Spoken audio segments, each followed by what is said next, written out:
Matter of fact, I'll put you on mute so you don't listen to you. Yeah, I don't Yeah, want to hear you chew. freaking Welcome one, welcome all. The bullshit and bourbon. We're one short today. We There was a gay bathhouse convention, and Gary had to go to it. So this evening we have Taylor in the top right hand corner. We have Jeff in the bottom right, and of course myself, veteran crypto Mike. And we might have Hobus joining us, possibly, maybe. We'll see. Ooh. But tonight we're going to talk about something that's a little near and dear to my heart. Those of you that don't know, I have personally been knee deep in crypto for probably about what 3.5, 4 years now, and spend a good portion daily, educating myself on new projects and how the tech's evolving, different things like that. And I have very strong feelings about the topic tonight. Taylor, it sounds like he does as well. And then of course Jeff, he's off in his own little, own little world, and just has his. He definitely has a unique viewpoint from this. Kind of from the outside looking in, which I value greatly. Jeff, those of you that don't know, if you're new to the show, he is in traditional finance or TradFi.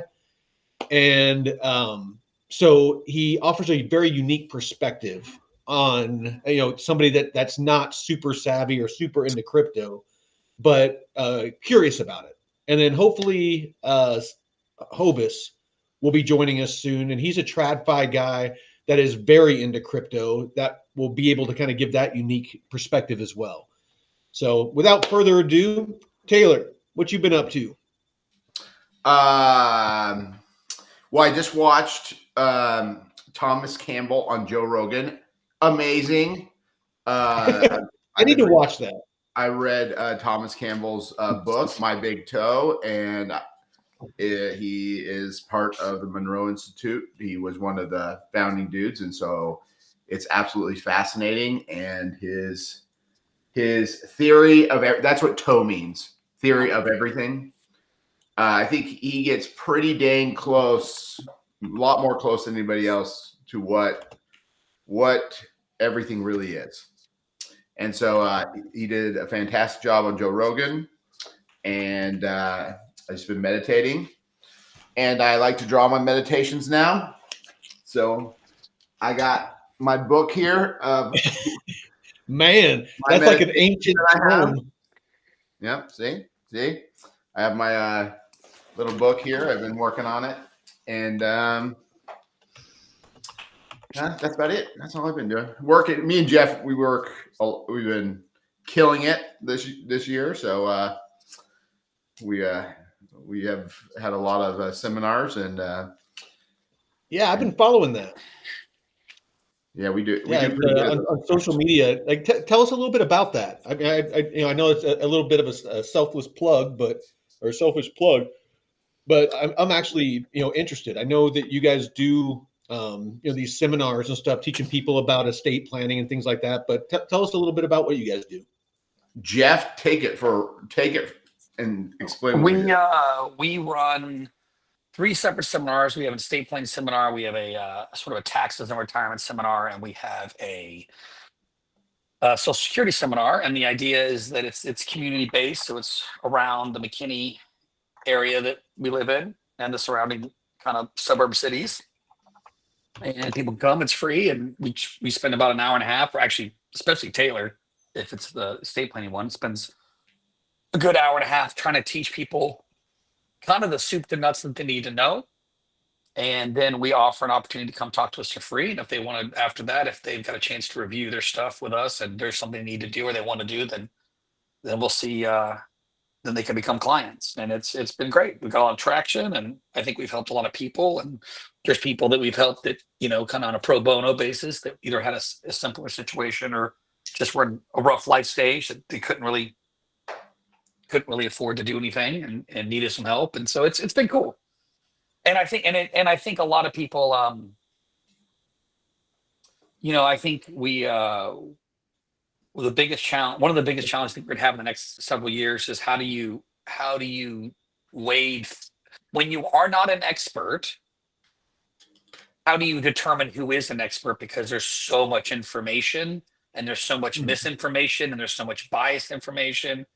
You know, you're probably like a lot of people, Mike, that are relatively private about your service, but I know enough about you to know from what I've met that, if I wanted to know how to live outdoors or fire a gun well, I'd come to you. But that's because I know you, we've Nice. shared stories, right? But you could get like, I can't grow your beard, right? But if I could, and I could steal the But hey, stocking you can grow cap, hair. You can I grow hair can grow though. hair. I can grow a little bit of hair. So my point though is there's nothing really to stop me from like pretending. I mean, I could just get online and make stuff up, right? And say that I had served for a long time or that I had been in special. I mean, obviously Oh, that stuff, stolen valor is a problem. But my point is simply in a bigger scale is, you got people coming to us and they'll tell us stuff that they've seen on TikTok or YouTube or Twitter that's just like, well, I mean, you can try no. that, but you'll go to jail. Like, you No, know what I mean? Like, bad there's just idea.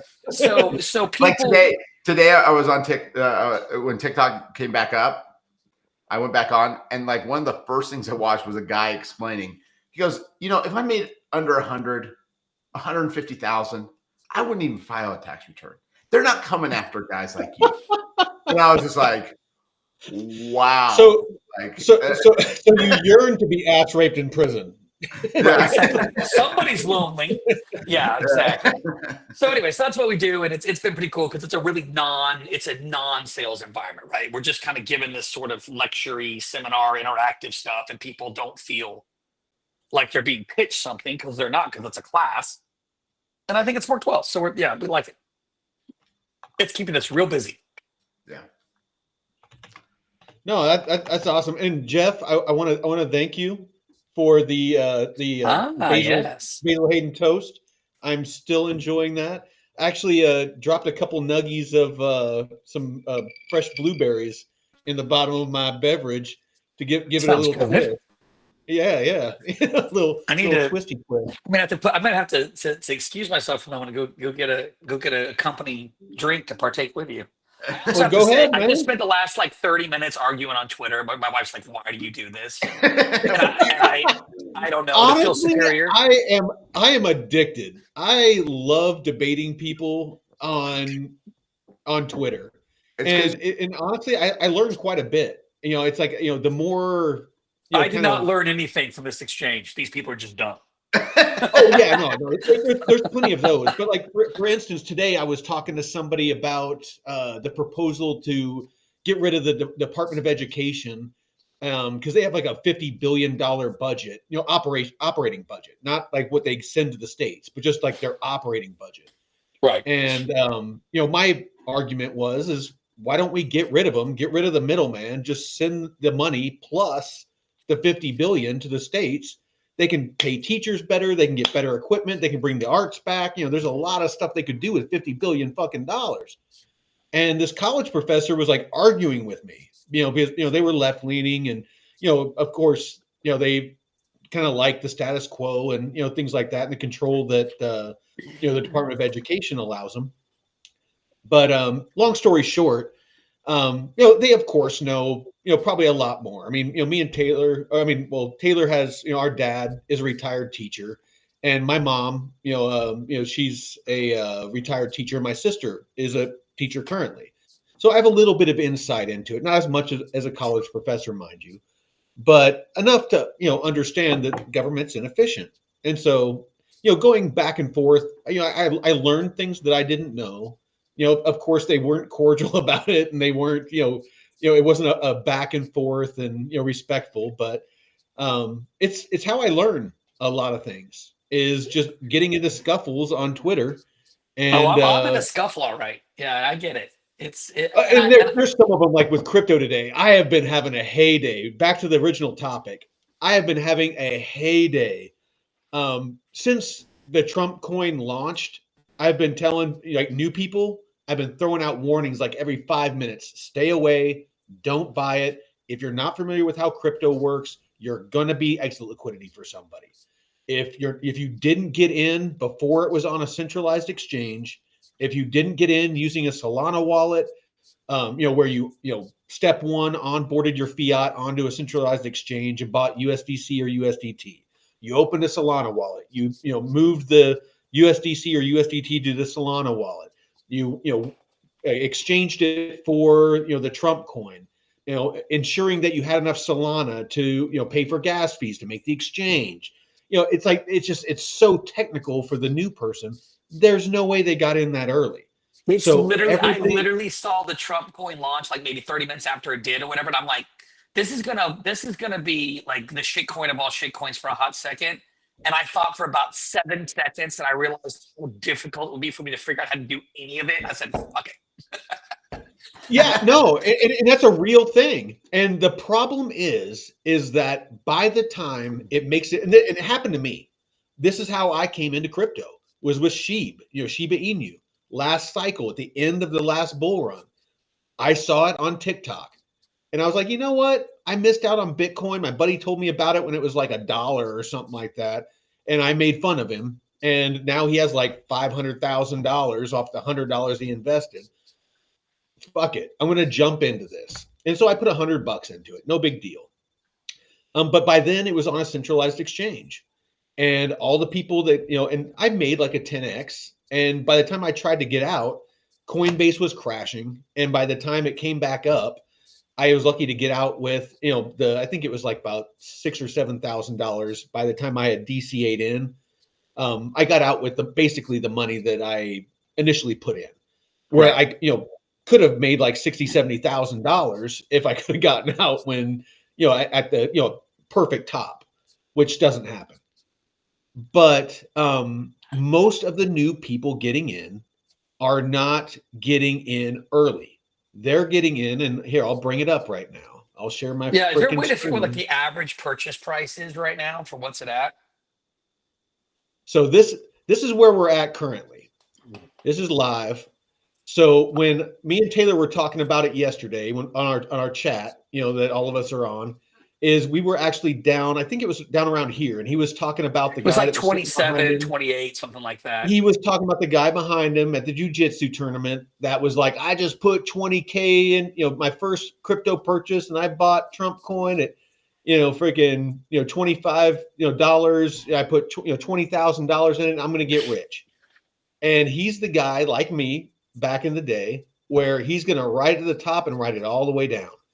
Yep. All this way between here and, or down here and up here, everybody else that got in early was DCAing out. That's where this dip is. This is, basically somebody fucking, or a bunch of people taking out fucking liquidity, taking profits.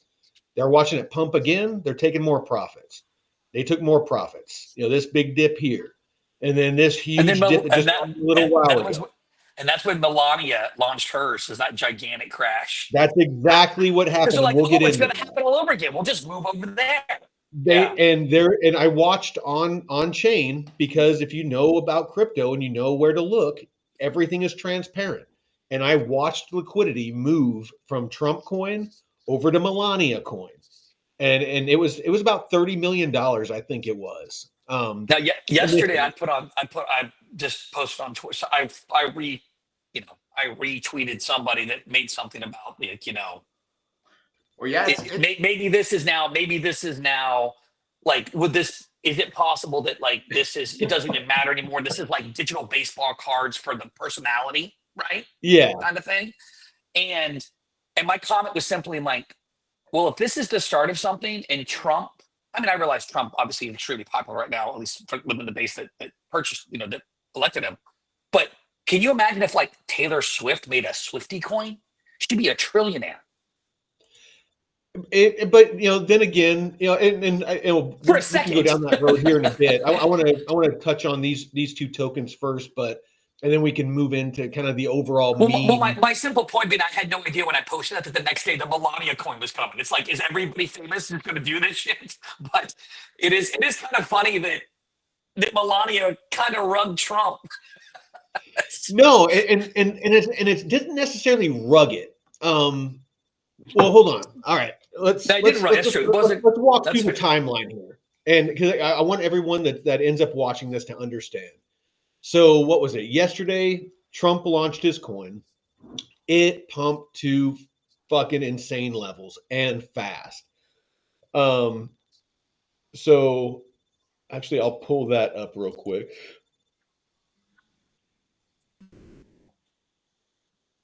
I had to reboot. Hold on. All right. So this is the Trump coin. This is called Bubble Maps. And so what this does is over here on the right hand side, you can see these are the wallets that own the Trump meme coin. And you can see there is one wallet that owns 80% of the tokens. And that is organizations that are linked to Donald Trump. I can pull it up, but it's basically two LLCs. I was posting about it yesterday, but it's two LLCs, and they own 80%. And they actually, you know what? Fuck it. I'm going to bring it up. Taylor, Okay. tell us while I look it up. Tell us what you think about what's going on. Okay, so my biggest thing, my biggest struggle with it was like, is Trump doing it? One, you're president of the United States. Why in the hell are you getting into something like this and trying to make money off of your name at the very beginning of your presidency? And so the problem with these things is because all these coins are shit coins. They are not worth anything. They're not going to become, Trump cannot make this part of any kind of currency of the government. Any attempt I've already seen plenty of people think that it will be, though. Yeah, but that's going to violate so many laws. You cannot do stuff like that when you're president of the United States. And, so the only thing that's going to happen here is this thing's going to shoot up just like what he did with, what was Truth Social? DJT, True Social. Oh, True Social's back some, but yes, it has never regained its highs. Yeah. So he rug pulled his people back then with that whole ticker and the stock. And now he's doing it again. It's like, what pisses me off is, one, I haven't voted for the guy 2 times around. And so now I finally went, okay, it's gotten so ridiculous. I'll finally give the guy a chance because there's nobody else. But I feel like, which is still true. Yeah, I mean, it's still true. I mean, my choice was Harris, so okay, fuck it. I'll go for Trump. But like, I thought you were a con man before. I thought you changed and saw the light and went, hey, I'm a better person. And then you do this, which is like, this is worse than your Truth Social thing, because at least that there was some hope that it could become a company and do something. Yeah, because I mean, it's an actual stock and there's a company behind it. And yeah, this is purely we're going to get people to put money into this, and then I'm going to pull my liquidity out. And let's look at this. It might be a little bit hard to read. Actually, you know what? Let me see if I can zoom in. Real quick before we go there, just a real quick question, mainly that I want to address later.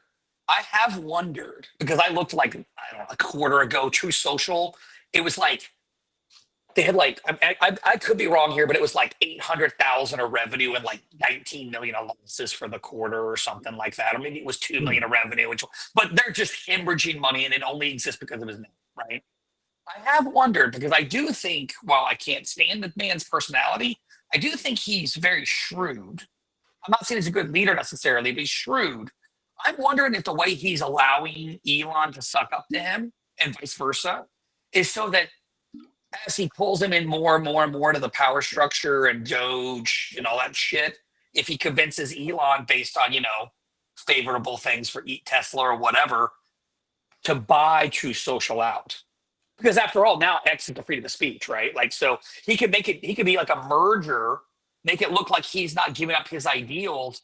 And all of a sudden, True Social, he and the people that own it will actually make a good amount of money without ever having a business that's worth dick. Without going too far down that road, I mean, do you really think that would be lucrative or profitable enough? I mean, I honestly, Truth Social. No. I just think I just think Elon would do it for the political power.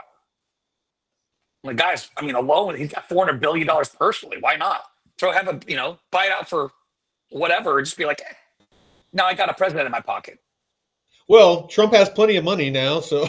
That's true. If he can exit, he's exited some, all right. Well, no, that's the thing is that's what I'm about to go over. So, so basically, this is it. CIC Digital is one of the LLCs I was talking about before. These are the ones, the World Liberty Financial or whatever. They're like a subsidiary or something of that. But this is the token schedule. So, this is the unlock. This is how the tokens have been distributed.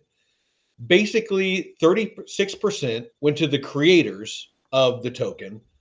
It looks like another 18%, went to them, and this is, for different unlocks.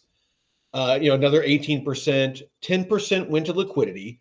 So that would be like to exchanges and stuff like that. 10% went to public distribution. 4% went to creators, and another 2%. So the total groups are 8. Total emissions, as far as the duration, is 36 months, so 3 years. Circulating supply at the Genesis event, it was 200 million tokens. The maximum supply is just shy of 1 billion. So this is basically over the next 36 months how the coins are going to be unlocked or distributed. So basically, from what I can tell looking online, and please, by all means, anybody in the chat, correct me if I'm wrong, but from my very limited experience with tracking this stuff on chain, it looked like, and Taylor, I think you even mentioned this. So right off the bat, there was like a $30 million sell from the Trump wallet. And then I think, Taylor, didn't you say that there was a $500 million one? Yeah, I just saw it posted on, I don't think there was 500 million. There was some big sale that happened almost immediately. I don't know how much it was, but someone on X posted that, hey, there's, somebody's getting out of this quick. Yeah, and so usually that's indicative of a rug pull, but honestly, I think with the way that this token pumped, it was insane. I honestly think that it was like anyone else would do when they buy, like even like me myself, when I buy a crypto, if it 3 or 4 or 5 X's, I take some profits. I take some some profits off the table, put it into USDC, USDT, wait for a pullback, wait for a exciting new project to come out that I can throw money into, dry powder. I always like having some dry powder on the sidelines. It just makes sense from an investment standpoint. Most people make the mistake of riding an investment to the top and all the way back down. It's in crypto.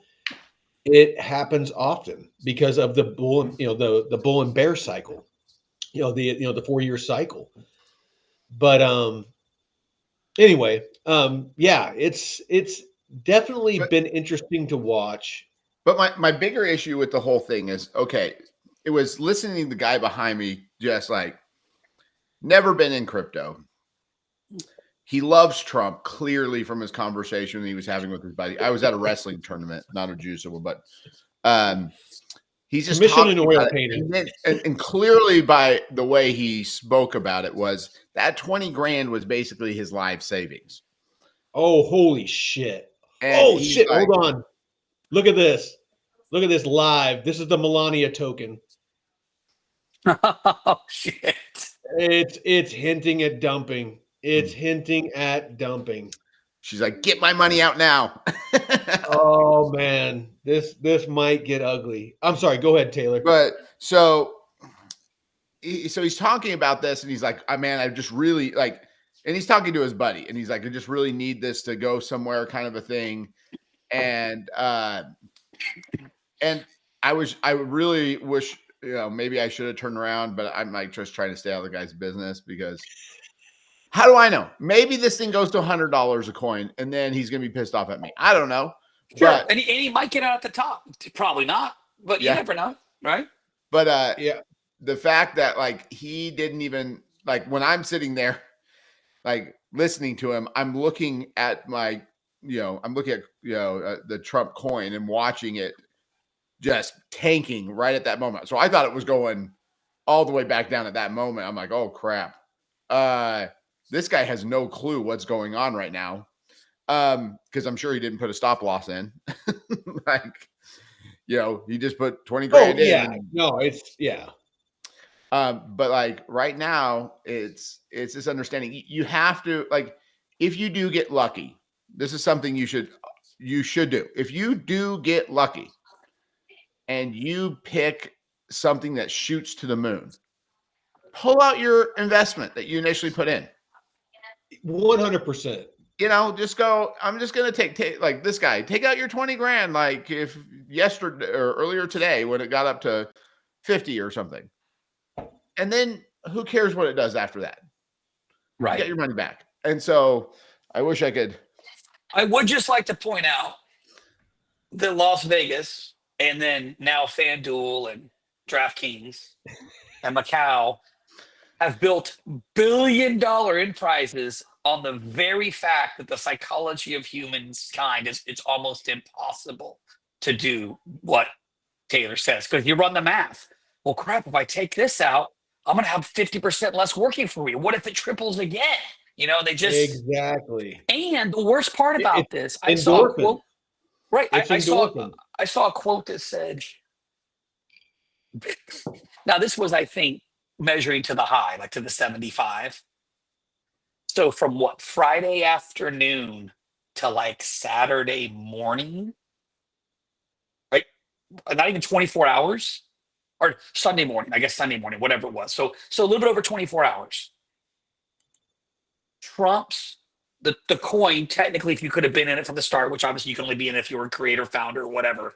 If you were in it from the start, you got a greater percentage return in about 24 hours than the entire stock market has achieved since 1957. Yeah. And so when you see that, it feels like a cheat code, especially for people that don't have resources or don't have as many resources they'd like to have. You're like, well, I don't necessarily have, I'm 50. I don't want to go back to 1950. I don't have the time to do another 50 years to go up my money and work in, but this will work. And so, but here's another concept that people need to understand. When you invest in a corporation, theoretically, that corporation should be generating something, some kind of productivity in the world. Yeah, a service, a product, something. Something. These coins, all you're doing is trading money with somebody else.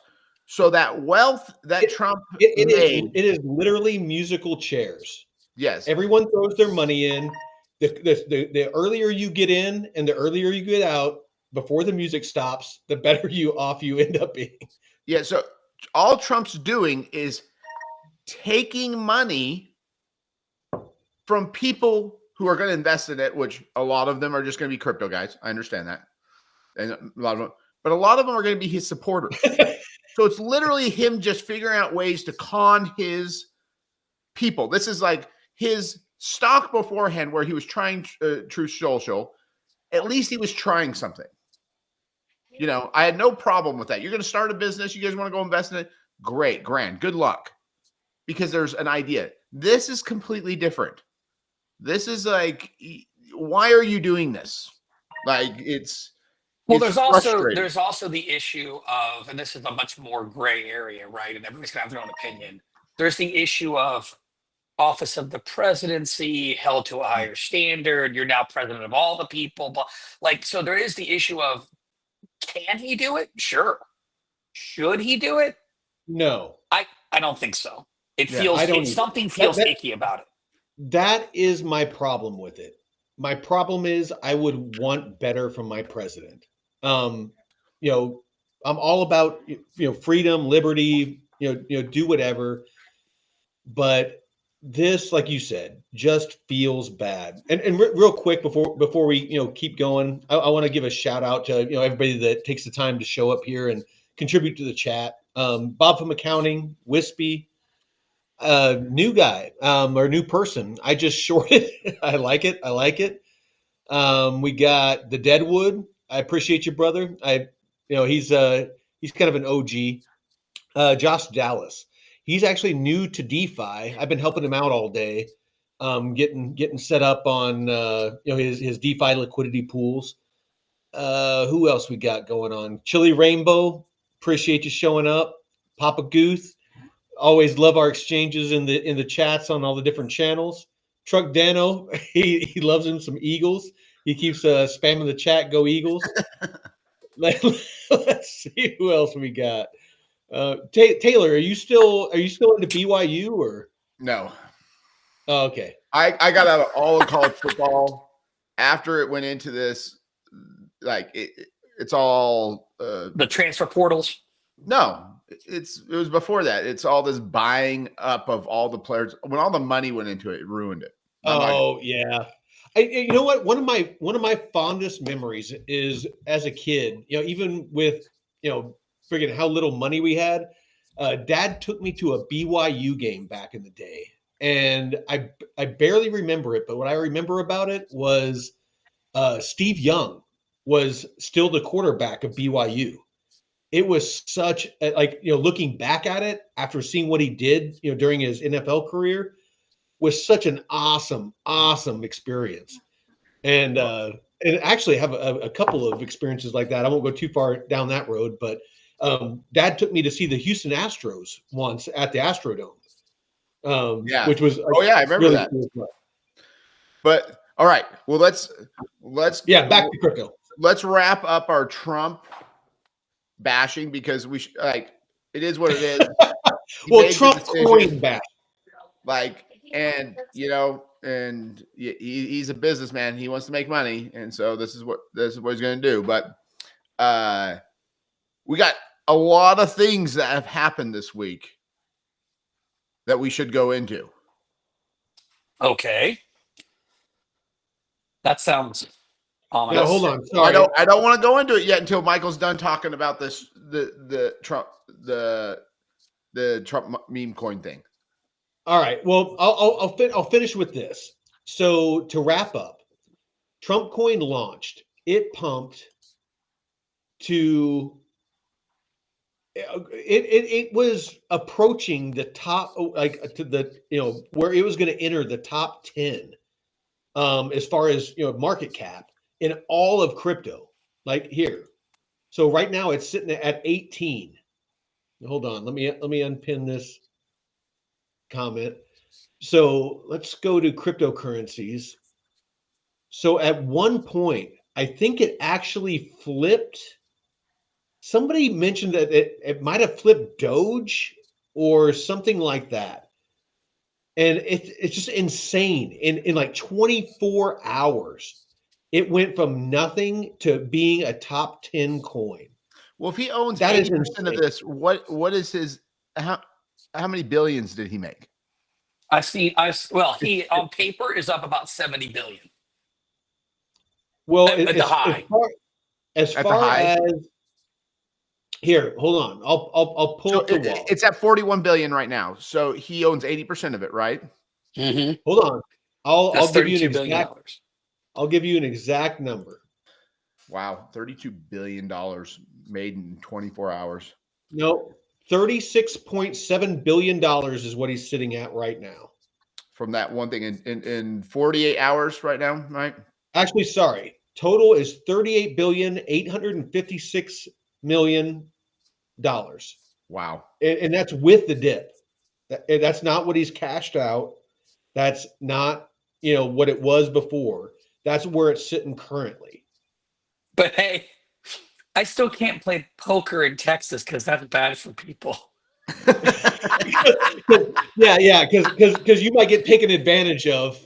Right? Oh my gosh! All right, Taylor, let's dip into what you want to talk about because I like it. All righty. Okay, so yesterday was the first time actual U.S. military official with actual knowledge released actual video footage of a retrieval of a UFO. We're going into the egg. We're going to go deep into the egg. Hold on. Let me pull it up. Let's go into the egg. Let me pull it up. Hey, that's how we all got here. Hold on. I'm But going to pull it up. This is what I find fascinating about this. When David Grush came out, everybody said, well, he doesn't have official knowledge. He didn't provide us any evidence of what he's saying. It's funny. Right there. There it is. There's the No, evidence no. that we've been waiting for. Do you know what? The writers were trying to tell us something. Back in the 70s when Mork and Mindy was on, or the 80s, those of you that don't know, there was a series back in the day where it was one of Robin Williams' first fucking acting jobs. It was called Mork and Mindy. It's He was awesome. Mork from Ork, from the planet Ork, and he came to Earth in an egg-shaped spacecraft. And now I need to pull up the actual video that Taylor's talking about because it's fucking hilarious. Actually, oh, here. See, there's the egg-shaped vessel that brought him to the Earth. So let me see if I can find it while you talk, Taylor. Let me see if I can find it. Well, actually, Thomas Campbell talked about why this would have why things like this happen. But anyway, the idea is, okay, so now you have what everybody's been asking for, an actual official who works for the U.S. military, the actual footage from the helicopter picking up the vessel. And now everybody has another, like, the goalpost is now moved again. Now you move the goalpost again. It's like, instead of addressing the issue of going, okay, how much more evidence do people need to start making the mental change that your belief system that you have of how things really are isn't correct? And I think people get weirded out by the video because they're like, what the hell am I watching? Slow this Yes, down we know to it's no take context, a closer right? look. That's Yeah, it's an tough. egg-shaped UAP suspended from a 150. It's because it's night line. vision. That's why We're it's told Yeah, the yeah. craft No, was about this 20 is feet night vision. long. Basically, for those of you Egg who don't know, suspended this in a is cradle. downward facing. And look from how a careful the helicopter pilot is that is as they bring basically their precious cargo retrieving into what's land. supposedly Let's a freeze frame here to look non-human at one of the clearest images craft of a UAP that it was ever taken. that This was is being no blurry basically light in a distant retrieved. sky. The source of the footage putting themselves at But incredible there risk was to Taylor. Tell us record about this who the UAP person retrieval. was Look that at how was perfectly smooth the craft is. reporting No that markings this, at all. for like the past No decade or visible so, Oh, can you means turn off of the- propulsion Do you turn off or the video? We way can't to hear what you're see saying because inside. the audio's Watch how it rolls, Oh, almost sorry. graceful as going. Yeah, so the guy is a Green Beret, but basically he was the helicopter pilot that was flying that helicopter that picked it up. But his story is absolutely fascinating. He actually starts crying when he's telling the story because he said that the egg was conscious. It spoke to him. It talked to him. And he said the way he described it was incredibly loving, feminine energy, but really sad. As if something really like bad happened almost. And he says even till today, he still has that connection with it, like years later. But Yeah. he said it was conscious, and which is fascinating because that's what all the other people like Chris Bigelow, all the other guys that have had these experiences with these things is that the actual UFO is conscious. Well, you know what? I'm actually gonna share something personal. Okay. So when I was a kid, I guess supposedly I was maybe 2 or 3 years old. Taylor, I'm wanting to say it was before you were born or Yep. you were still a baby. And was before me. Remember when Dad and Mom had the 1980 Honda Civic hatchback? We Yes. drove to visit our uncle in Wichita, was it Kansas? No, Wichita, Texas. Texas. And we got there late. And so Dad didn't want to disturb our uncle. And so we slept out in the car. And if you haven't seen the 1980 Honda Civic hatchback, it's comical. So you got 2 full-grown adults and then you have like at the time I think there was 4 of us, and we were sleeping in the car. So I remember the dream vividly to this day. And our mom claims that I told her about it the next day, but I had a dream to where we were abducted. Me and it was James that was with me, my older brother, Taylor's older brother. He's the oldest of all of us, and this is before a lot of the pictures of the Greys and like the big eyes and the head and stuff like that. And I as a kid I used to draw pictures of it. And I'm not saying this happened. This is just what I dreamed, and it's just odd that as TV and movies and social media kind of evolved, that the stuff that I used to draw as a kid is actually kind of what became what aliens look like. Kind of odd. It's That one is of my odd. fondest memories of our mother. I was a little kid. We were in the Payson, Utah house that you guys lived in. Okay, yeah, I remember. Okay, and I was running through. She was smoking a joint in the corner. Hoping, So it was a day between Monday and Monday. yeah, sculpting the head of an alien. Like, Well, and you remember that? She You was remember that? probably messing with the one that she had me do. Well, she is sculpting that head, and she looks at me and she goes, "This is what the alien looked like that abducted your brothers." And I was like, I remember I was probably like 6. Yeah. And I'm just sitting there going, I think my mom's a little weird. Like, and then just running off and just going, that was a weird exchange to have with your parent. Like, and Yeah. like it's kind of funny because our mom's very intelligent. And Barry, one of the most like- intelligent women I have ever met. yeah, she would talk about the most crazy things that over the years, you're kind of like, oh, well, maybe that is how things are. But she would try to have conversations with you, and as a kid, and you're just like, it's like the universe is a hologram. like you're just like, all right, mom. Like, Can I go watch Sesame Street? exactly. But in any event, it's still like I know about that whole experience because I still vividly remember, that experience is one of my youngest memories I have of. I honestly, it's probably one of the weirdest dreams I've ever had, as far as like a very vivid. I mean, because if I was only 2 or 3 years old, to this day I can tell you every detail of it. I can tell you the smells. I can tell you the temp. Like if it was cool or warm in the room. I could feel when I was touching things. It was weird. So I mean, like I said, I'm not saying that I was abducted or anything like that, but I am saying it was a very, very vivid, very vivid dream. He was probed, I can tell you. I might have been probed and I might have liked He's it. been weird about his ass ever since. I was given a reach around by a gray. That should be He the was headline. very of this. gentle, though. He was very gentle. That should be the headline of this whole thing. Jeff, tell about this was one of our best client meetings one time when you came in and told about your dream. Which one? The one with all Oh, the yeah. alien spaceships.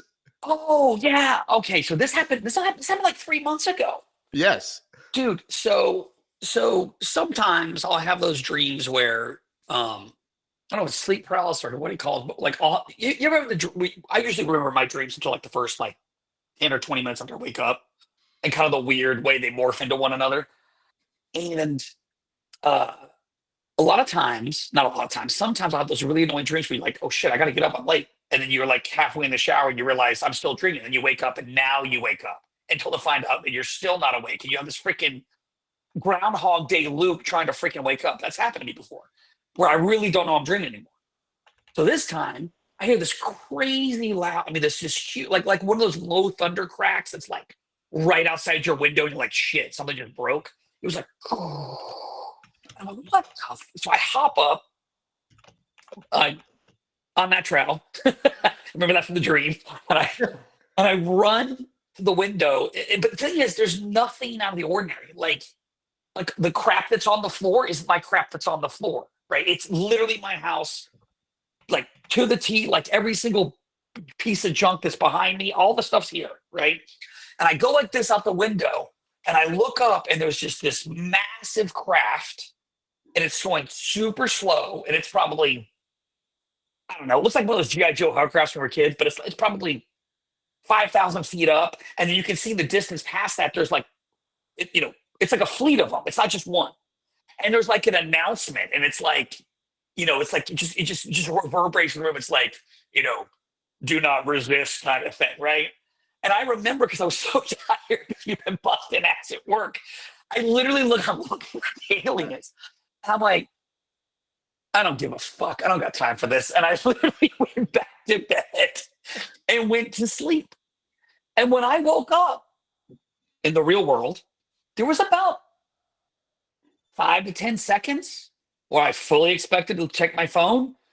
Aliens are here, New World Order, like the whole thing. And then when it wasn't, I called Taylor and tell him, I'm like, oh my God, I know, like, when you wonder how the population is going to react if we have, aliens revealed, or if we have some other kind of cataclysm. I know exactly how I'm going to react. I'm going to go back to bed. Well, because apparently my sleep is more important than the safety of my family or the future of humanity. I'm just like, it's 2:30 in the morning. I don't got time for this. I'm done. Well, the best part. I'm gonna freshen my drink. Yeah, because Michael, the best part of that story is you didn't call me and tell me that story. You showed up at our client meeting. Oh. And we were in our client meeting, and we were talking about, well, what if the world ends? And then you go, oh, and then you tell that whole story to our clients. Did they become clients? I have no idea. I don't know who it was. Yeah, well, but okay. He tells the story to our clients about this dream he has, and I'm like, Jeff, that's pretty crazy because, like, this, like, the sound that you heard is exactly the sound of when you have an out-of-body experience. Oh yeah, there was this crazy vibration sound. That's what woke me up. This crazy vibration sound. And he's like, dude, that's what that is. You probably saw the future. And I'm like, well, if I did, it's going to happen at night. I'm going to be naked, and I'm going to go back to sleep. It's like, I know we're totally off the meme topic, and we'll circle back to that, but it's like, good luck. I'll be honest. I really want to try DMT or ayahuasca or something, but in a very controlled environment. Well, my friend has ordered some, and he's supposed to get some. So, I'll tell you if he does, and you can find your way down here because I have the lasers, and we can see if this. The Matrix. We're going to get into the Matrix. So Taylor, I got a buddy of mine that's done this before, and he actually has a test kit because he's like, you ordered online, right, to make whatever. And I go, but how do you know you're not just putting like Drano? And he goes, oh no, you test it to make sure it's legit, not just random crap in a vial. And I'm like, oh. But then I saw you talking about that. I was like, I need to let him know you got to test it. Otherwise, you're gonna be drooling for the next 50 years. You have a test kit? Actually, Taylor, real quick, I've been seeing this a lot. I've been talking to a couple people on Blockchain Basement. It's a crypto show that I frequent, and actually, you guys met him. His name is Drew. Yeah. I think he was on the show with you guys, once. He hosts it. Really good following, and I was talking to the kid. I shouldn't say kid. He's a young man. That works with him and runs the soundboard and stuff for him. And he was talking about how, he felt that, I said that, marijuana and mushrooms, and we have an episode, whole episode on this. but that marijuana and mushrooms, I don't think are drugs. They grow naturally. You can walk through nature, you can pick them up, and you can eat them. They're not, man-made. I see drugs as man-made. Personal opinion. But he was making the argument, it's totally valid, that microdosing using psychedelics is different than, say, a heroic dose. And those of you that don't understand, a heroic dose is a large enough dose to where you're having an actual psychedelic experience. And I threw back at him, you might want to think about, there is a lot of studies, and I know a lot of veterans that have used mushrooms and psychedelics that were on massive cocktails of prescription drugs. They have taken once psychedelics like mushrooms and now take no prescription drugs. They've given up alcohol, they've given up all the prescription drugs, and are living full lives. Whereas That's before, awesome. they were like zombies on prescription drugs. Well, So there is a very valid and solid foundation to build upon, that a lot of natural things are actual medicine. yeah. So I don't know if you saw the guy that went on Joe Rogan that talked about Ibogaine and how it has an 80%. It's a form of a psychedelic, but in the 70s they found out it has an 80% effective rate within 72 hours to eliminate addiction to meth or crack, Heroin. or heroin, or alcohol. And if you do two of them, there's a 97% chance. But I thought it was crazy. Now, so I went and looked up on it. It's like, oh yeah, there's all these like studies that show this. And then he was saying, and you can go to Mexico and get treated with it. But the interesting thing about it was the drugs that the prescription drugs only have a 3% effective rate. So it's like, well, what the hell is wrong with our government? You have something that has a 80 to 97% effective rate in helping people with drug addictions, and it's illegal. That's to me, that's what's insane, is if you remove emotion, politics, monetary, benefit, basically wipe the slate clean, and you just logically look at the kind of baseline of people that have addiction and all these different things. Because I've watched Joe Rogan quite a bit, and he's preached about this for quite some time, and I've watched this endless stream of people come on and talk about it from very different perspectives, veterans, just people with addictions to different drugs and alcohol, pain pills, things like that. So Michael, Go ahead. Josh Dallas says, I have Ibogaine eye drops called Sanagana. I use every morning. Where do you get that, Josh? Can you comment? Hold on one sec. Let me pull that up. He's gonna be like I have a street corner. Iboaga. What? Dude, you might have to type in there. What the fuck? I have never even heard of this. Iboaga eye drops called Sanaga. What is this, and what is it supposed to do? I have never heard of this. Well, let's Google. Let me Google it really quick. Dude, Josh is an interesting dude. Like I said, he's here in Dallas. Josh, we need to meet up. Yeah, no. Josh bring has a full head of big, thick, blonde ass dreads. The dude is definitely fucking like into this shit. But he's the guy that I've been helping for a little bit now. Just helping him get spun up on DeFi, because DeFi, I love DeFi. I've been earning on average like $100 a day off very little amounts of money. You know, maybe $15,000. I'm making $100 a day on just of free money. So $3,000 a month roughly off of $15,000 worth of capital. It's an awesome rate of return.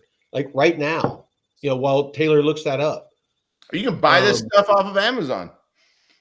You can buy it off of Amazon? Yeah. Holy shit. What's it do? Like, what is it? Well, he says it's a relative of Ibogaine. So what is that? Ibogaine? It's a class of psychedelic. You know what? I vaguely that rings a bell. That's what I love about this show. It's like we start with a topic and then we just go in fucking crazy ass directions. Yeah. Oh, you guys want to go over Thomas Campbell, what he said on Joe Rogan? Yeah. Please go. I'm about 30 minutes into that, Taylor, by the way, today. What? I'm about 30 minutes into the podcast so far. I started listening today when I was working. I'm going to watch it tonight while I fall asleep. Okay, so Thomas Campbell, he's the physician, or he's a physicist that worked with Robert Monroe to help develop. Yeah, wait, time out, Taylor. Just a quick, 20-second disclaimer. The guy is in graduate school getting his PhD as a physicist, and he's a materialist. So he thinks that if you can't test it, if you can't have equations for it, it doesn't exist, right? He doesn't believe in spirits. He doesn't believe in psychics. He doesn't believe in extra dimensions. He's a straight up materialist. All right. Yeah. So I could give a little bit about his backstory, but basically, one day someone says, "Hey, do meditation." Oh, shit. Hold on, real quick, dude. Jeff, blockchain report. No. Yeah. Like blockchain reports in here. Are you like actually sitting there at the fucking computer? Can you hear me? Yeah, I can hear you. Oh shit! I thought I was stuck waiting. No, dude. Like, turn your camera on. Join the conversation. Yeah, we got the two Jeffs. All right. So I wasn't sure I was gonna hurry up things. So we can go back to some cryptocurrency stuff, but basically, what Thomas Campbell came to find out is he started meditating. He runs into Robert Monroe. And Robert Monroe has him and a guy named Dennis, and they start testing out whether Robert Monroe's out-of-body experiences were actually legit. Like, is he just hallucinating things? What's going on? So they started messing with what Thomas Campbell calls alternate states of consciousness. And the remote viewing? Yeah, remote viewing, all that kind of stuff. And so Thomas Campbell went on Joe Rogan 2 days ago, and so I'm just giving a rundown of kind of what he says. And so after 30 years of going out of body, Thomas Campbell says he started developing abilities. Like he started going out of body. He started being able to travel to other, what he calls rule-based realities. Like hold on real quick. If you've done like any of your bilateral beats or anything like that lately, did you ask what the date is or the time? Our cousin Stacy wants to know. Oh yeah, I did that and it got really weird. I want to hear about it, but keep going. Okay, so basically his theory my big toe is that we're living in the best thing that we could understand is virtual reality.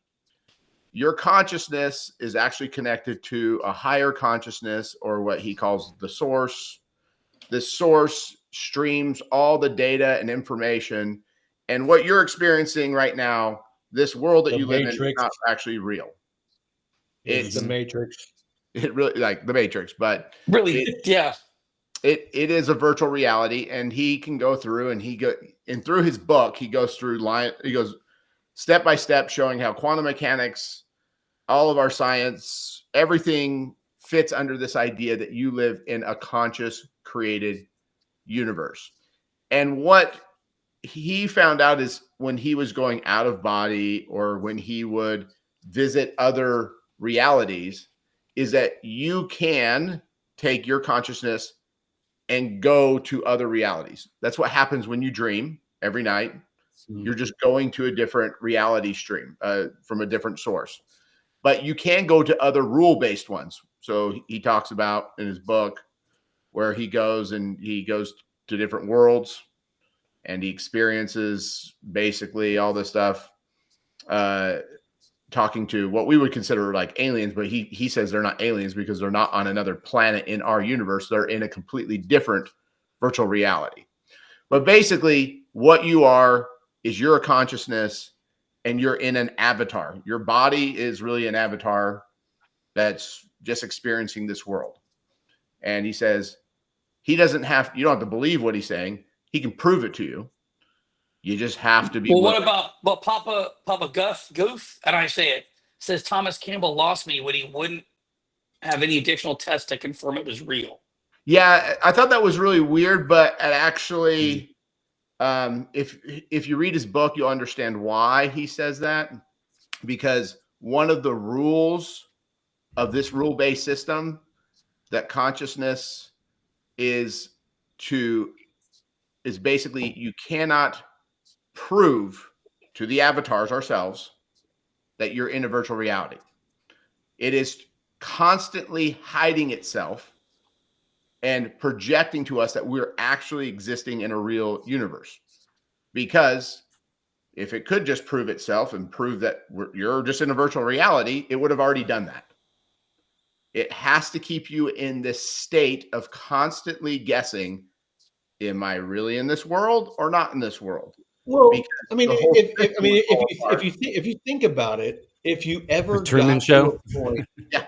well, if you ever got to a point to where you fully realized and accepted that you're in like some sort of artificial reality, it'd be just like the Matrix. It would be to where you would just almost detach yourself from it. Not just physically but mentally, and you would start living your life to where it was, where you were operating inside of a simulation. Yeah, but his one thing he talks about in the book is one of the rules is the more knowledge that you gain down this path, the more that you have to be trusted by the actual, let's call it the simulation, that you're not going to reveal the secrets. You can show people how they can get there themselves. It wants you to teach people how to get there, but they have to do it themselves. You cannot prove to other people, let me prove it that this is you're just in a simulation, because that's not the point of the simulation. The point of the simulation is that you individually grow. Not, I'm just going to give you all the information and hand you everything and do everything. And so I wish you would have talked more about that with Joe Rogan, explaining that that's part of the rule set, is that you keep the secret. You don't try to prove to people, you teach them how to do it themselves. And that's the thing is like, so far Honestly, in my 1 year journey of daily meditating at least 2 times a day, I basically maybe missed 1 or 2 days. Everything he explains is exactly what happens. You start developing this idea. I'll be honest. I'll tell you my mentality and how I live is I am in full acceptance of whatever is.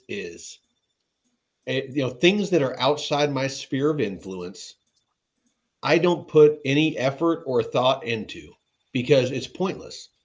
If it's inside my sphere of influence and it's almost like a flow chart. If it's inside my sphere of influence and it needs adjusting or it needs attention, I give it. If it doesn't, I give it no thought. And that's kind of how everything is. I mean, politics. Yeah, I can go on Twitter and get on my soapbox and, scream and yell and debate, and the effect it's going to have is minimal, if at all. It's psychedelics. You can take that and you can that is within your sphere of influence. You can expand your mind. You can open your mind to new possibilities, new thought processes, different, alternate realities, whatever. All of that I'm fully open to. However, I think there is a lot of wasted effort that people put into things that are outside their sphere of influence, or there's, things that they have direct control over. Can I ask you a question? I think I can speak for the entire Just chat. one. When I need to Just know, one, Jeff. I need to know, in the simulation we're in, is it 1999 Trinity or is it 2021 Trinity? Hell 'Cause yeah, 1999 like Chris. Trinity Gonna party like it's With- 1999. with the leather and everything. I'm very pro that simulation. Well, Jeff, you manifest your world, so I'm gonna go manifest the shit out of that. You do you, brother. You do you. totally up to you, man. But Still trying to manifest the stacks of $100 bills in my office. yeah, Hold on. Let me see if I'm manifesting riches like in the background here. Oh, there was No, a nice you're dump not, a little Michael. while ago. Michael, you're destined never to. So Honestly, I honestly feel like I'm living like the dream in my best life. I retired at 40 and I do nothing but whatever the fuck I want to do every fucking day. yep, that sounds like it. That sounds like the best life definition. Oh, I but work out, I learn whatever I want to learn, I improve my property, I travel, I do whatever I want to do. I But- retired at the age of 40. but he had a really good explanation for the whole alien thing. All The right, whole go. alien thing is basically the simulation is running, and it's going to, at times when things are starting to get out of whack, it has to readjust itself. And so part of the simulation right now might be maybe it's putting all this because we're about to blow ourselves up, and these things are getting out of control. And so how would a simulation have to solve the problem that you have nuclear weapons that could be launched, and these nuclear weapons could destroy the whole world and the whole simulation, kind of end it all right then? Well, you'd have to have something like a higher power that could stop it. And so why not be aliens? Because let's be honest, it does feel like kind of weird how all of a sudden, like, we know there was little rumblings back in the day about it, but then all of a sudden it's become this big old thing since about 2020. It's like, well, it kind of feels, but basically that was his thing. It's like think of you're in World of Warcraft. You're just in a conscious one, and the game's playing out, and that's all that's happening. And he goes, once Man, I need better gear.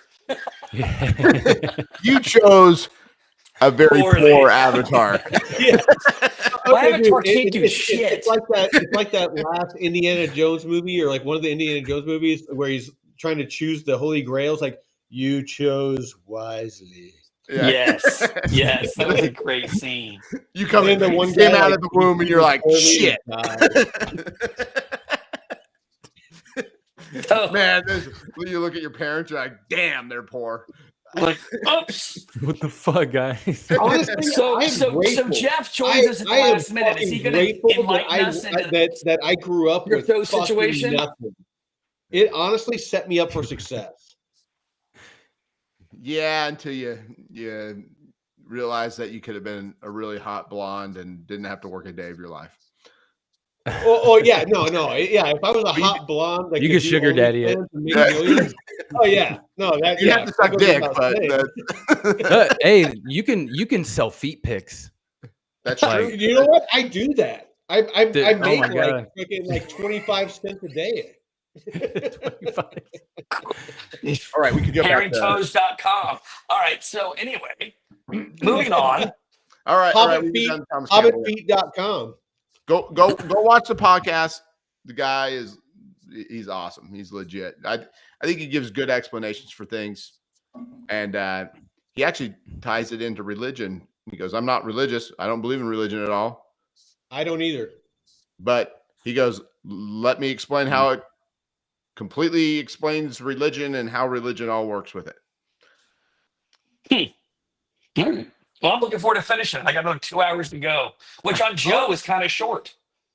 I know it's amazing how fast this podcast goes because he's like, he gets such interesting people. Honestly, people talk a lot of shit about Joe Rogan, but he is interesting as fuck and has some of the most interesting people on it. And I don't understand how it became like a political thing, but because he was left of center, and now without changing any of his views, he's considered right of center. By some, but he, for the most part, is just like, this is who I am. This is who I've always been. And I'm going to have interesting people on my podcast. And for the most part, he sits there and lets them say whatever they want to say and just asks, kind of directs the conversation and asks probing questions. But for the most part, I don't see how it became a political thing that Joe Rogan is, so controversial. Yeah, I think it's just like anything. It's like when you delve into any political thing, the side that you're against, like I'm sure there's some people that will watch this, they'll get all pissed off because we talked bad about Trump. But it's like whenever you do that, you piss people off because it's like they're so tied up into their political beliefs that they can't think outside that box. Mm-hmm. Yeah, and identity politics at its best. Yeah. So, is there anything that you want to go over with the blockchain here about the Trump meme stuff? You know what? Jeff joined us. The blockchain report joined us after we had talked about the Melania and the Trump coin. Go ahead and I know that we're a little bit over time. Give us your thoughts on, and actually it should be kind of a fresh view because maybe you didn't hear what we talked about. What is your thoughts on the Trump coin and the Melania coin? And I don't want to taint your, your view. Taint. Taint your view. And tell us what you think about all of it. Oh man. Well, feel free to show your screen or do whatever. I'm just gonna sit back and enjoy my beverage. No, Friday night, I remember seeing all the hype about it, and then the Mario stream or the Mario Spaces, and I listened into that. Drew and Kelly were co-hosting it, so I jumped in there for a little bit, and then I saw the price was at like $9, and I don't really do meme coins like that. I think it's cool to watch, people just go crazy over them, but that's not really my thing. So I just sat on the sidelines and especially not knowing, there was some speculation that it might not be the team, but then having the same Cloudflare site that it was registered to and all this other stuff that kind of linked it to the team that created the NFT collection. So I woke up Saturday morning to jump on another crypto show pretty early and saw the price was at like $30. It's like, Jesus Christ. And then last night it was touching 70. So, and then today, I guess, I don't know if it hit 80 or not, but yeah. And then I think it hit mid-70s is what I saw. Okay. Here, and then on. earlier I'll the Melania coin came out. I'll pull it up. I don't know what the hell's going on, man. I don't know what the all this, because I guess the Solana blockchain is having all kinds of issues and congestion, and the Phantom wallet has been down for a lot of people. Anytime there's high volume. So hey, Jeff. So this is the live. No, This is not Jeff. Not this Jeff. other Jeff. Jeff 2. The Jeff that has a clue about blockchain. I'm Blockchain gonna Jeff. shut up now. Not the All right. TradFi Jeff. Blockchain Jeff. Go ahead, Jeff. I'm sorry.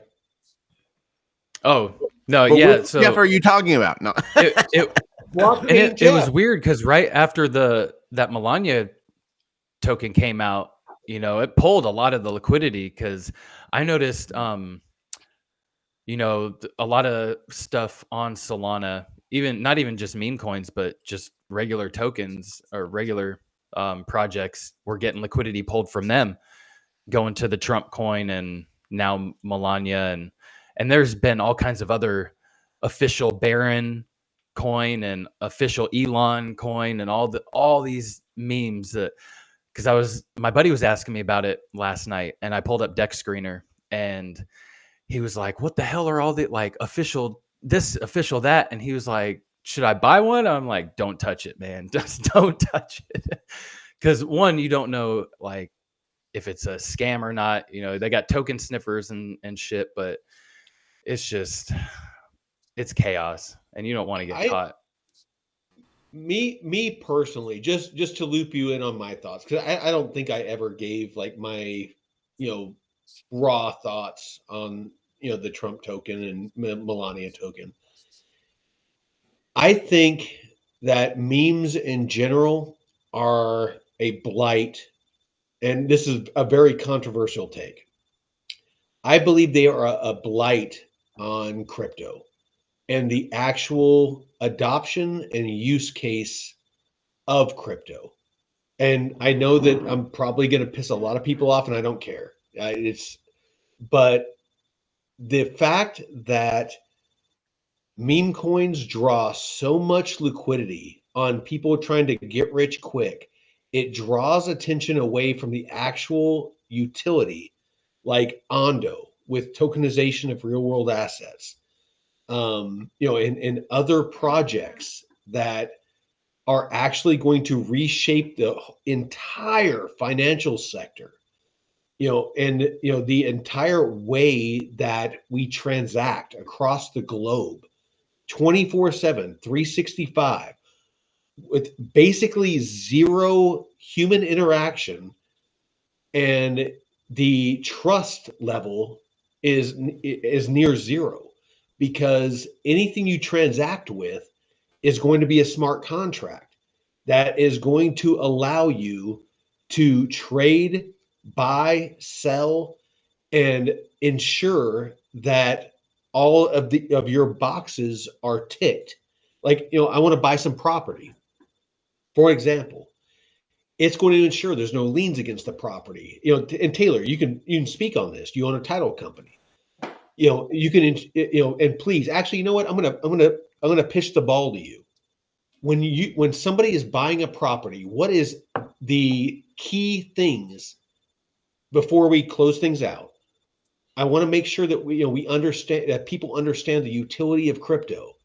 But apart from memes, when somebody is buying a property, what are the boxes that need to be ticked to ensure that the buyer is protected in their investment? Go. Yeah, so I own a title company, and so we're to handle two major things. One is escrow. That is make sure that the money is transferred, and that certain things are paid off when the property is transferred. So, for example, taxes. That's the most lean. And due diligence. Yes, and so we handle that. But there's also the problem with the transfer of the asset. When you're transferring that asset, scams can happen. So you can wire money to the wrong place, because we had one that just happened where somebody intercepted an email, changed the email, and I didn't know this was possible, but we got the PDF, and you get the PDF, and when you looked at it on the screen, it was the correct account number, but when you print it off, it changed the account number. So our staff member printed it off, got the wrong, and wrote the check based upon, or did the wiring based upon the printed version. Oh, and shit. So But that's the whole thing of why you use the title company is we have insurance. We're insured for this. So like, we're going to get most of the money back, but like the part that's not going to come back, we're insured and we're going to cover it. Where if you would have just wired that yourself, if you were an individual doing it, well, this happens all the time in crypto. You enter the wrong, wallet or whatever, somebody scams you and the money's gone. And so the problem with crypto right now is the Wild West. And so there's no way for ordinary people to have security over their asset when they're transferring it, because there's no guarantee that you're doing it correctly or you're not being scammed somehow. So so that's what we consider escrow. Escrow is making sure the money gets where it's supposed to. And then the second part is we got to make sure that the person selling you the property actually owns it. Owns the fucking property. Yeah. And Free and clear. Free and clear. Yeah. Because, you can put liens on things and different things. And the future of crypto is going to be eventually people are going to have liens against crypto. It's going to eventually happen where somebody's going to figure it out, and somebody's going to have to make sure that when you get that crypto, that whatever lien is paid off on it. All those things are going to, become a reality in the crypto world. And so there's a whole process that has to be done. The problem with crypto right now is it cannot be adopted into, outside of sophisticated people because there's too many pitfalls. The banking industry has figured out how to kind of keep things under control. And, you have these meme coins. The problem with them is you're exactly right, Michael. They're sucking the liquidity from the projects that are trying to make the system better. Yep. So it's like, you might get rich quick, great. But if you really believe in this and you keep putting your money there and not with the things that are actually trying to improve it, it's never going to go anywhere. It's going to continue to be here in this spot where we're going to be stuck with the central banking system that we're stuck with, which blows. Yeah, fractional banking, and I'll be honest, I want to continue, but it's, this scares adoption. When it comes to tech, and I've been the COO of multiple tech companies, adoption is key when it comes to tech. And the fact that so many people, my first experience with crypto was a meme coin.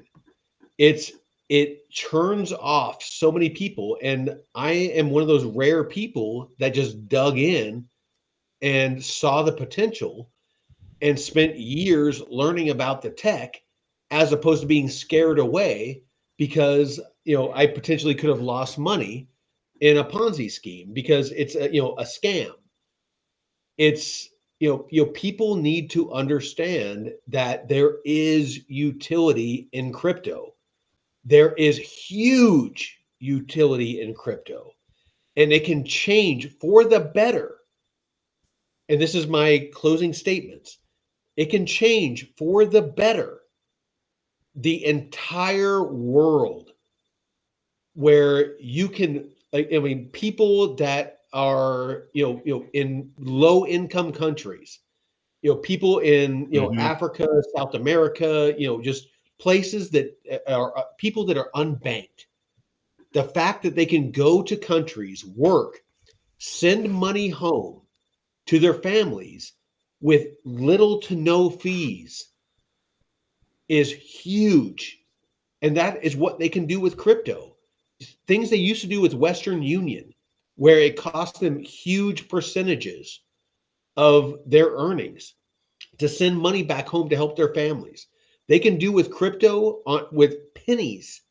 They can send that value with pennies. People do not understand the gravity of this technology.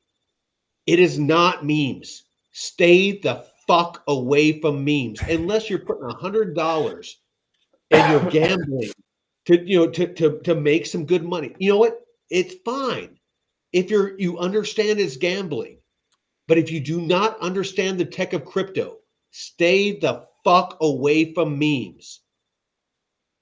Do your research. Look at the technology. invest in strong projects that are actually doing something. Invest there. It is a marathon. It is not a sprint. And I'll get off my soapbox. Taylor, Here. what is your closing statements? My closing statement is,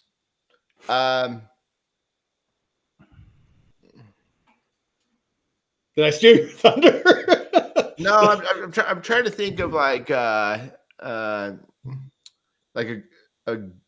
good segment for the fact that it's like, well, I mean, you know what? Let formulate your thoughts. We'll go to Crypto Jeff, and then we'll come back to you because I honestly I know that you're gonna have something profound. So Crypto Jeff, go.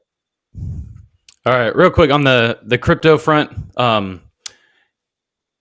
just want to remind everyone on Tuesday, Plume will be live for trading. I have liquidity Tuesday. set aside to buy the fuck out of Plume. Go. Yeah. I'm sorry. So I'm excited, and I where think can we the get it airdrop checker. You what? where can we get it at? I don't know. We'll have to check their Twitter I'll let- page because they have Taylor, I'll all let you the know. they have all the information It's on there. definitely one you're gonna want to put a little bit of money into. Yeah. So you just I gotta go put it on a wallet and go buy it someplace. I think If it's you on some want, I'll do exchanges. it for you, Taylor. It's But like, can I get it on Coinbase? you or am have I gonna go get something else? bad juju with wallets. Is it on? Did they have a Coinbase listing? I don't remember seeing one yet. But I if don't they're remember partnered seeing with anything Ondo, like that.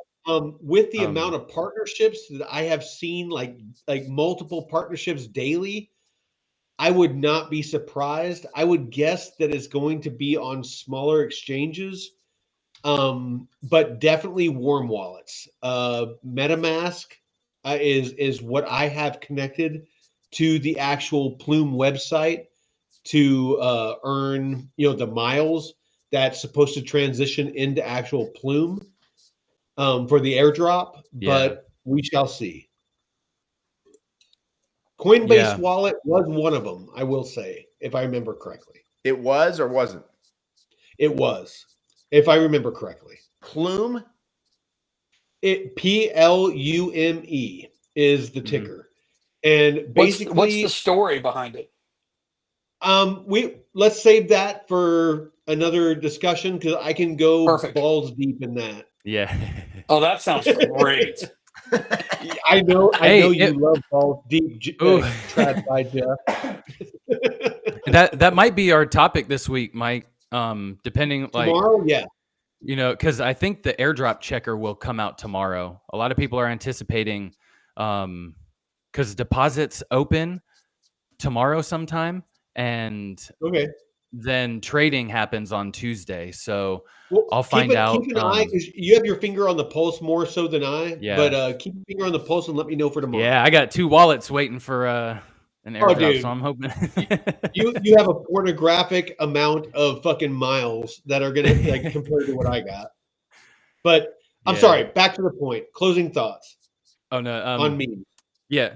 So yeah, meme coins, stay away.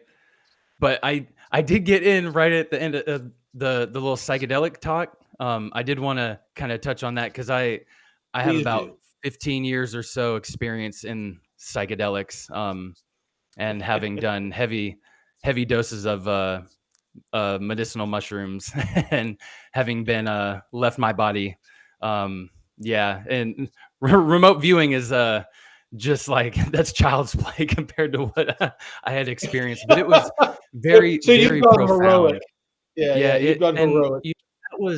that took years of smaller doses and being comfortable with that experience, because you have to be comfortable letting go. And I've had friends that had bad experiences, and I had to, like, during the trip where they couldn't let go and they fought it, and I had to coach them through.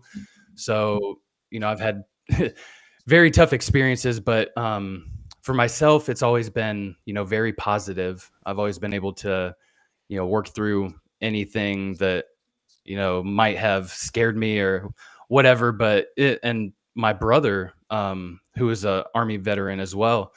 He was in the Army for 10 years. It really helped change his like outlook and perspective and his attitude. And he was just Dude.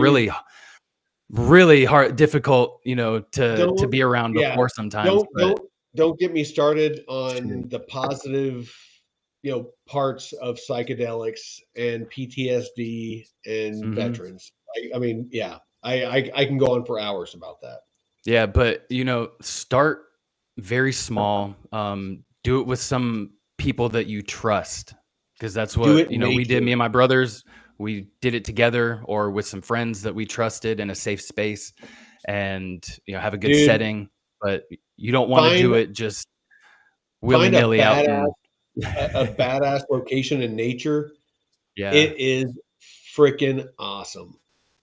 yeah, but practice safe use, and when Where- you're ready where- for that big heroic dose, Wear, Just wear a hold on. psychedelic condom. yeah. But that's all All I right. got. Stratify Jeff, go. Well, you guys are Memes. saying stay away from meme coins, but I'm thinking, fart coins popular and Trump and Melania. And here I got you screaming balls deep on the podcast. I feel like we need to have a balls deep coin, and we can just, make them Hell heads yeah. and ride off into the sunset. So that's what I'm thinking. Fuck yeah. But, Let's buy an island. We can do the podcast from our own private island. Balls deep archipelago. All right, I'm gonna let you Yeah, I guys like it. go, Let's do but this thing. it's been an interesting evening, and I'm gonna enjoy watching the price action and hope not too many innocent people or I guess unsuspecting naive people get hurt. But man, the world's become a casino, and at least it's entertaining. So I'll catch you guys next time. All right. Well, thank you, Jeff. Thank you, Jeff. Taylor, close us out. All right. I don't have anything profound, but I'll give you my meditation this morning that I drew. Please do. So In the tone. Hi. Show us the tone. Whoa. ran into this dude. He was all laying down and he said, "What would you like to know?" And so he then showed me like this thing over here. Oh crap, I can't do it. Did you ask him the date and time? Well, I did. And then he went, I asked him what was thing, and then he said, February 18th, something really bad will happen. Oh shit. I'm not saying I'm a prophet or anything like that I have this type of ability. But it was the first time I asked for like a date and time of something, and that's what it said. So I'm not saying that meant like the world, something bad's gonna happen in the world. Maybe it was meant for me, and maybe it was just me just having a good meditation and just enjoying myself. But like I went through all this crazy, then it took me on all like these crazy things. Like it like took me to this like old cathedral church in Spain. And then it was like, oh, here's one of your past lives. And I was like, what the heck? So I'm like, Were you one of the musketeers? Were me and you like running around dueling people? no, I was with a little girl. I know me and you have spent multiple lives together. I know that on our one shroom trip that we did. That's what Yes. yeah. And so, but that was I don't know. It was weird. I went into this church and it was like something really bad happened in that church to my daughter and I don't know like what it was, but it was like way back like the 1500s or something. And then I went off onto other different things that are kind of boring to other people, but I thought it was very interesting. So I'm throwing it out there. February 18th, if something really bad happens, then there is proof that maybe we do live in altered states of reality. If not, then it's like, oh, well, maybe this is all just February 18th. I will probably be out of the country. I actually got a contract doing some security work. I won't say where, but hopefully nothing happens because I don't want to be away from my cozy little sanctuary I got here. Yeah.